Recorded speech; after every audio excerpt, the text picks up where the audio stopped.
नमस्कार. मी शहाजान अख्तर, ज्येष्ठ पत्रकार, सोलापूर.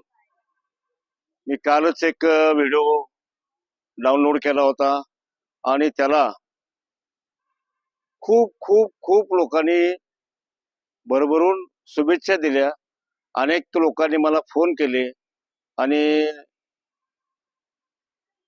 दररोज कुठल्या तरी एक नवीन विषयावर आपला व्हिडिओ असावा अशी लोकांची मागणी आहे.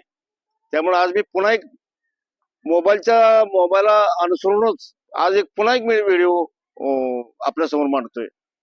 की काल बऱ्याच वेळा आपण ऐकलं असेल की मोबाईलमुळं माणसाची मानसिकता कमी झाली, नाती दुरावली, प्रेम संबंध दुरावले, आदी गोष्टीचा मी उल्लेख केला.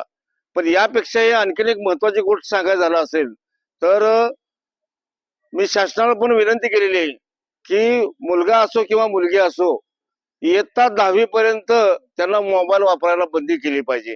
आणि जर मोबाईल वापरला तर त्यांच्या पालकावर केस दाखल केली पाहिजे, असं माझं वैयक्तिक मत आहे, आम जनतेचं नाही.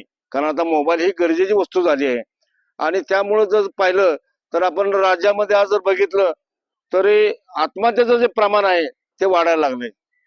मग मुलाची आत्महत्या असेल, मुलीची आत्महत्या असेल, आई वडिलांची आत्महत्या असेल, कर्जबाजाराची आत्महत्या असेल, अनेक प्रकारे आहेत आत्महत्याच्या. अनेक अनेक अनेक गोष्टी आहेत आत्महत्याला धरून.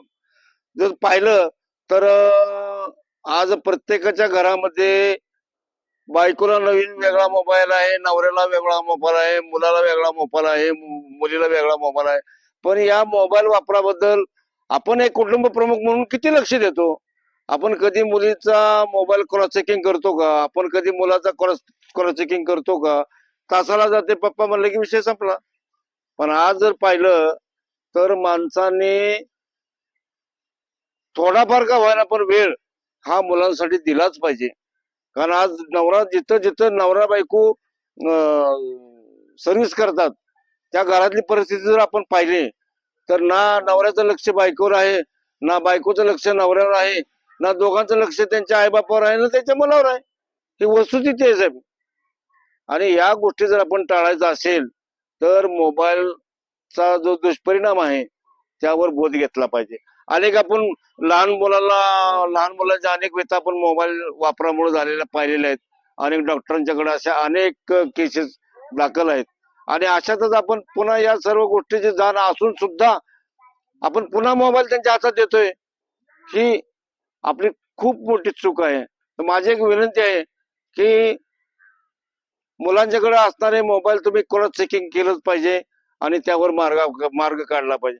बऱ्याच वेळा मुलं मुली कॉलेजमध्ये बाहेरगावी आहेत, शिक्षणासाठी जातात, इकडे आई वडील काबाड कष्ट करतात, त्यांना धर्माला पैसे पाठवून देतात. पण त्यातून मोबाईलच्या व्यसनापासून फेसबुकच्या माध्यमातून असेल, तुमच्या युट्यूबच्या माध्यमातून असेल किंवा अनेक प्रकारच्या मार्गावरून एकमेकांचे प्रेम संबंध होऊ लागलेत. आणि या प्रेम संबंधाला जर आई वडिलांनी मुलीच्या आई वडिलांनी नकार दिला तर मुलगी आत्महत्या करते, मुलाच्या आई वडिलांनी नकार दिला तर मुलगा आत्महत्या करतोय. म्हणजे आई वडिलांनी घेतलेलं कष्ट याची चीज नेमकी काय होते हे तुम्हाला मी वेगळं सांगायची काही गरज नाही. त्यामुळे माझी सर्वांना विनंती आहे, मोबाईल जरूर वापरा. मोबाईल मध्ये खूप छान गोष्टी आहेत, खूप माहिती चांगली आहे, परंतु त्याचा उपयोग त्या गोष्टीकडे न होता अन्य मार्गाकडे होतोय आणि हेच कालांतरानं माणसाच्या जीवनाचा बळी घेतला जातोय. मित्रांनो, माझी एक विनंती आहे तुम्हाला की मोबाईल वापरापासून म्हणजे अति वापरापासून किंवा इतर काही घाणेरड्या गोष्टी बघण्यापासून त्यात जे चांगलं आहे त्याचं अनुकरण करा, एवढीच माझी विनंती आहे. धन्यवाद. बंद केला का? बंद केला का? बंद